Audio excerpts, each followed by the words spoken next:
सपना एक देखोगे, मुश्किलें आएगी, लेकिन वो मंज़र बड़ा खूबसूरत होगा जब कामयाबी शोर मचाएगी। अगर आपने भी कोई सपना देखा है तो बस बिना डरे बिना रुके अपनी मंजिल की ओर बढ़ते जाइए, फिर चाहे वो सपना कितना ही छोटा क्यों ना हो और कितना ही बड़ा क्यों ना हो, क्योंकि जीवन का नाम तो चलते ही जाना है, ना कि रुकना। तो चलिए जी, इसी शब्दों के साथ शुरुआत करती हूँ मैं आज का दिन। और आप सबको अगेन मेरी प्यार भरी राधे राधे। आशा करती हूँ आप सब लोग खुश होंगे और स्वस्थ होंगे। तो गुड मॉर्निंग जी आप सबको मेरी। और यहाँ पर जो आज का दिन था वो है वेडनेसडे, और वेडनेसडे की सुबह का दिन है ये। तो मैं यहाँ पर उठ गई थी और सबसे पहले आती हूँ अपने किचन के दर्शन करने, क्योंकि यहाँ पर मैंने रखी थी दही जमा कर, जो कि बहुत बढ़िया तरीके से जम गई थी। और एक अलग ही खुशी मिलती है ना जब हम अपने घर पे खुद दही जमाते हैं, तो इसका जो लेवल होता है ना खुशी का, वो नेक्स्ट लेवल होता है। तो बस जी, मैंने भी बड़ी खुश होकर ना दही को जो है ठंडा होने के लिए फ्रिज में रख दिया था। उसके बाद ना मैंने आप लोगों को अच्छे से पता है कि मैं एक रात पहले ही अपनी जो मॉर्निंग की प्रिपरेशन है वो शुरू करके रखती हूँ, ताकि मॉर्निंग में उठते ही मुझे कोई प्रॉब्लम ना हो। तो ये काफ़ी टाइम से मेरा रूल है, और इससे ना मुझे मॉर्निंग का जो काम करने का होता है ना, वो मुझे बहुत ही आसान लगता है, मतलब बहुत ईजी लगता है। तो यहाँ पर ना आज मैं इंस्टेंट सी रेसिपी बनाने वाली हूँ पीहू के लिए, टिफ़िन रेसिपी। वो था ये ग्रीन कलर की दाल होती है ना, इसको ना मैंने रात में भिगो के रख लिया था, और बस इसे मिक्सी में मैं ग्राइंड कर लूँगी। मुझे दाल थोड़ी गाढ़ी लग रही थी, तो मैंने ना इसमें थोड़ा सा पानी ऐड कर दिया था। उसके बाद ना थोड़ा सा बेसन ले लिया मैंने, और बेसन को ना मैंने अलग कटोरी में लिया है, क्योंकि मुझे ऐसा लग रहा था कि कहीं बेसन मैं डायरेक्टली अगर बड़े कटोरी में डालती हूँ तो उसमें गुठलियाँ ना पड़ जाए। तो सेफ्टी साइड के लिए सुबह का रिस्क मुझे नहीं चाहिए, क्योंकि टाइम वैसे ही कम होता है सुबह, और काम बहुत सारे होते हैं। तो बस जी, यहाँ पे मैंने बेसन को अलग कटोरी में लेकर मैंने अच्छे से घोल लिया है। उसके बाद मैं इसको अच्छे से मिक्स कर दूँगी यहाँ पे, और फिर फ्रिज में झाँक के मैंने देखा जितनी भी मेरे पास वेजिटेबल्स थी जो इस चीले में डालने लायक है, वो मैंने निकाल ली थी, जो कि टमाटर और शिमला मिर्च है। उनको चॉप करके मैं इसमें डाल दूँगी।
यहाँ पर सारी चीज़ें ऐड करने के बाद मैंने अच्छे से मिक्स कर ली थी, और उसके बाद मैंने हल्का सा गरम मसाला और नमक डाल दिया था। यहाँ पर तेल वगैरह जब तवा अच्छे से गर्म हो जाता है ना, तब मैंने 1 चम्मच तेल डाला है। यहाँ पे सरसों तेल मैंने यूज़ किया है, आप चाहे तो घी रिफाइन जो भी आप यूज़ करती हो घर पे वो आप डाल सकते हो।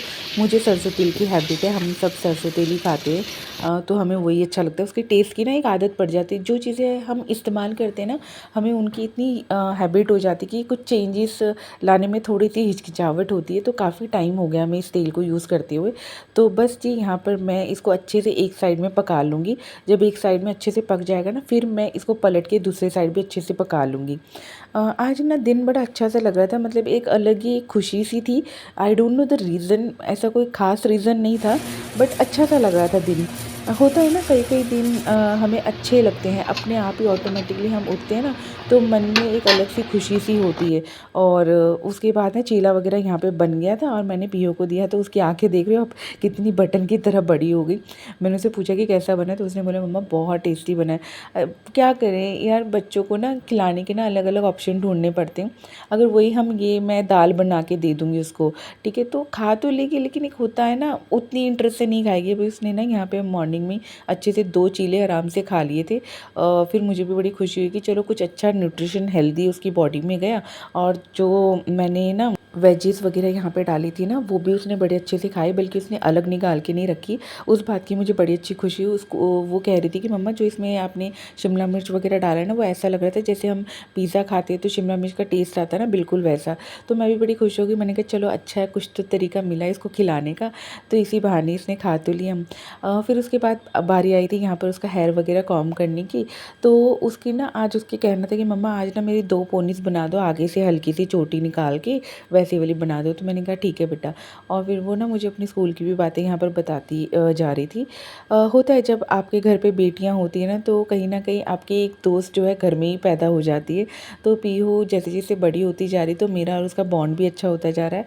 छोटी से छोटी चीज़ें वो मेरे साथ शेयर करती है, और मैं भी अपनी लाइफ़ में जो भी मेरी लाइफ़ में चल रहा होता है ना, मैं उसके साथ भी अपना शेयर करती हूँ। आज उसने कहा कि मम्मा आप छोड़ने चलो, मुझे आपसे बहुत सारी बातें करनी। तो मैंने कहा चलो भई मैं ही चलती हूँ छोड़ने आपको, और फिर हमारी बातें भी हो जाएगी। वहाँ से आने के बाद ना मैंने लगा दी थी मशीन, उसके बाद ना परी भी उठ गई थी। तो सुजीत ने ना इसको चीला खिला दिया था यहाँ पे। तो हम सब ने भी चीला खा लिया था, और नाश्ता वगैरह करने के बाद ना सुजीत अपने काम पे निकल गए थे। अच्छा, मुझसे ना किसी व्यूवर ने पूछा था कि दी आपके हस्बैंड क्या काम करते हैं? तो मैं उन्हें बताना चाहूँगी, मेरे हस्बैंड का ना डिस्पोज़ल का काम है, वो डिस्पोज़ल का काम करते हैं। घर के पास में ही उनकी शॉप है, तो उनके लिए ना आना-जाना बहुत कन्वीनिएंट होता है, जिसकी वजह से मुझे भी बहुत ईज़ी रहता है। कोई भी काम वगैरह होता है ना, तो मैं उनके पास चली जाती हूँ, या तो वो घर आ जाते हैं। तो काफ़ी ज़्यादा फ़ायदा होता है जब हस्बैंड मतलब पास में हो, तो बहुत सारी चीज़ें की जो है हेल्प आउट हो जाती है कहीं न कहीं। वैसे तो मैं उनको डिस्टर्ब नहीं करती हूँ, मतलब जब वो एक बार काम पे निकल जाते हैं ना, तो मैं उनको नहीं बुलाती हूँ घर पे। बहुत ही इमरजेंसी हुई तब जाके ही मैं उनको कोई कॉल वगैरह करती हूँ, अदरवाइज़ तो मैं खुद से ही सारी चीज़ें हैंडल करने की कोशिश करती हूँ। यहाँ पर ना मैं परी को मसाज कर रही थी उसके बालों में, और उसको ना इतना अच्छा लग रहा था। होता है ना कभी-कभी मसल्स को अच्छे से मतलब मसाज करो, बच्चों के बालों वगैरह को अच्छे से टाइटली थोड़ा मसाज करो, तो बच्चे बहुत खुश हो जाते हैं, उनको कहीं न कहीं रिलैक्स मिलता है। तो यहाँ पर ना मैंने उसे अच्छे से मसाज दे दी थी, और उसके बाद ना मॉर्निंग में उसके हेयर वगैरह कॉम्ब करके रख दिए थे, क्योंकि कभी-कभी काम मेरे पास ज़्यादा होते हैं, कभी कोई घर पे ही आ जाए ना, तो मैसी-मैसी बच्चा अच्छा सा नहीं लगता है। और यहाँ पर ना वो अपने आप को आईने में निहार रही थी कि मैं कैसी लग रही हूँ। बड़ा उसको शौक है, बहुत ज़्यादा शौक है उसे कि मतलब कुछ भी अगर उसको सजाया हो, या कुछ भी उसके हेयर वगैरह कॉम्ब किए, कपड़े नए पहनाए हो ना, तो वो अपने आप को मिरर में ज़रूर देखेगी। यहाँ पर ना मैंने लाला को चंदन लगाया था, चंदन सेवा करी थी मॉर्निंग में आज इनकी। कल भी करी थी मैंने, और आज मॉर्निंग में भी कर दी थी, क्योंकि गर्मी इतनी ज़्यादा हो रही है ना, जिसकी कोई हद नहीं है। मतलब मुझे तो बहुत लग रही थी, और फिर मुझे ऐसा फ़ील हुआ कि मुझे बहुत ज़्यादा लग रही थी, तो सोचो मेरे कान्हा को कितनी लग रही होगी। तो मैंने भी ना अपने लाला को अच्छे से यहाँ पे चंदन वगैरह लगा के और बिठा दिया था, और उसके बाद ना इनको ठंडा-ठंडा दही मैंने दे दिया था भोग के लिए। तो परी ने कहा कि मम्मा मैं भोग लगा दूँ, मैं खिला दूँ लाला को? तो मैंने कहा चलो ठीक है बेटा, आप ही खिला दो। उसके बाद परी ने बोला कि मम्मा मैंने लाला को खिला दिया है, तो मैं भी खा लूँ? मैंने कहा हाँ, आप भी पालो बेटा, आप भी पालो। तो फिर ना यहाँ पर क्या हुआ, मैं अक्सर क्या होता है पता है, जब भी मेरे को काम करना होता है, कभी होता है ना, हमेशा मूड खुश होता है, पर काम करने की एज़ सच ना डेली काम होते हैं, तो कभी-कभी मूड ना वैसा हो जाता है कि यार काम करना है, आलस भी आने लगता है। तो उन चीज़ों को दूर करने के लिए ना मैं म्यूज़िक ऑन कर देती हूँ, और म्यूज़िक ना मैंने थोड़ा यहाँ पर हाई एनर्जी वाला लगाया था, बूस्ट अप वाला, क्योंकि कहीं न कहीं क्या होता है पता है, जैसा म्यूज़िक आप सुनते हो ना, वैसे ही आपका मूड हो जाता है। तो मैंने यहाँ पर थोड़ा रॉकिंग टाइप का म्यूज़िक लगाया था आज, क्योंकि एनर्जी थोड़ी-सी डाउन लग रही थी, काम करने का कुछ मन नहीं हो रहा था मेरा।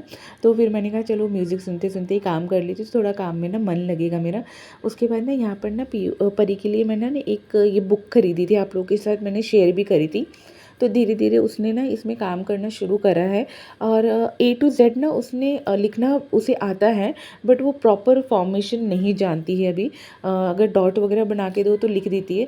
तो कभी-कभी ना मुझे ही आलस आ जाता था डॉट वगैरह बनाने के लिए, तो मैंने सोचा कि मेरे आलस के चक्कर में फिर उसका रह जाता है।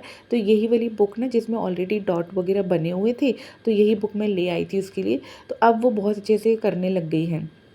और यहाँ पर ना मेरे ट्यूशन्स के स्टूडेंट्स आते हैं ना, तो उनकी बुक्स वगैरह कुछ रह जाती है मेरे पास, या मैं रख लेती हूँ चेकिंग वगैरह करने के लिए, तो उनको अच्छे से मैं यहाँ पे सेट करके रख दूँगी। अच्छा, किसी व्यूवर ने ये भी पूछा था कि दी आप ट्यूशन्स वगैरह कैसे पढ़ाते हो, हमें डिटेल में मतलब मुझे बताएं, क्योंकि उनको भी अपने घर में ट्यूशन खोलनी है। तो डेफिनेटली मैं इस पर एक सेपरेट वीडियो बना दूँगी जिसमें आपको हेल्प आउट हो जाएगी आपके लिए। और उसके बाद ना मैं आ गई थी अपनी डस्टिंग वगैरह यहाँ पे करने के लिए। और देख रहे हैं आप फ्रिज कितना गंदा हो रहा है, ऊपर से ना पूरा डस्ट। अगर वही कल मैंने देखिए डस्टिंग नहीं करी थी, कल मैंने दूसरे कामों पे थोड़ा सा फोकस कर दिया था। डस्टिंग वगैरह मेरी रह गई थी कल, क्योंकि परसों मैंने बहुत अच्छे से डस्टिंग करी थी। तो मैंने कहा चलो एक दिन नहीं कर रही तो क्या ही फ़र्क पड़ेगा, लेकिन देखिए एक दिन नहीं करो ना तो ये फ़र्क पड़ता है, मतलब धूल जो है अपना रंग दिखाने लग जाती है। उसके बाद ना मैं अच्छे से यहाँ पर अपना DIY स्प्रे लेकर ना अच्छे से जो है फ्रिज को अच्छे पोंछ लूँगी बढ़िया से।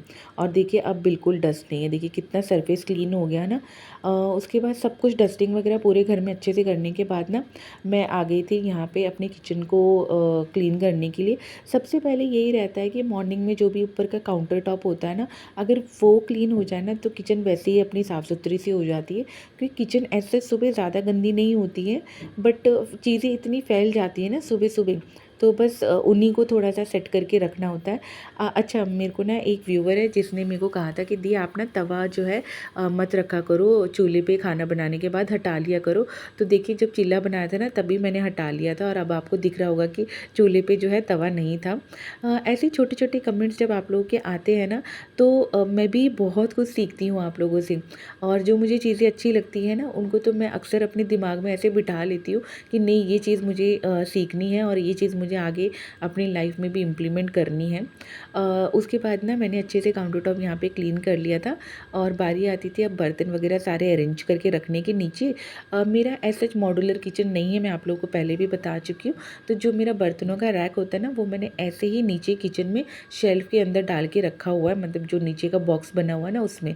तो उससे क्या बर्तन सारे मेरे एक ही जगह ऑर्गेनाइज हो जाते हैं। जब जगह छोटी हो और सुविधाएं कम हो, तब थोड़ा सा दिमाग लगाकर काम करना पड़ता है, क्योंकि हर चीज़ें हमारे अनुसार नहीं हो सकती है। तो यहाँ पर बस मैंने भी जो है बर्तनों को अच्छे से ऑर्गेनाइज़ कर दिया था, और उसके बाद ना मैंने पूरे घर में अच्छे से झाड़ू लगा दी थी। बाहर भी मैंने हल्की हल्की धूल लग रही थी, तो मैंने कहा चलो अब झाड़ू लगा रही हूँ तो हल्की सी बाहर भी लगा दूँ, क्योंकि जब मैं पीयू को छोड़ने गई थी ना, तो मैंने देखा था कि सीढ़ियाँ थोड़ी गंदी हो रही थी।